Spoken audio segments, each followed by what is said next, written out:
মা আসছি। কোথায় যাচ্ছিস? বারে আজকে পড়া আছে না।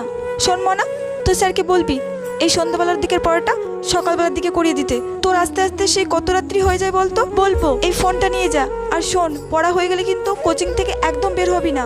তুই আমাকে নাহলে তোর বাবাকে যে কোনো একজনকে ফোন করবি, আমরা গিয়ে তোকে একজন নিয়ে আসবো, ঠিক আছে? আসছি। সন্ধ্যা 7টা বেজে গেল, মেয়েটা এখনো পর্যন্ত একটা ফোনও করলো না।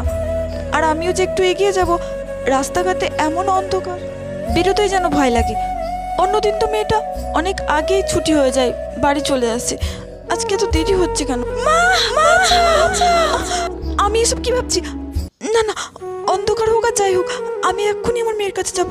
ও মা, মনা, তুই ফোন করলি না, একা একা চলে আসলি কেন? তুমি যে ফোনটা দিয়েছিলে ওই ফোনটা তো চার্জই শেষ হয়ে গেছিল, সেই জন্য স্যার বাড়িতে দিয়ে গেল। আমি কত চিন্তা করছিলাম জানিস, এই সমাজে মেয়ের মাদের এইভাবে ভয় কাটাতে হবে না।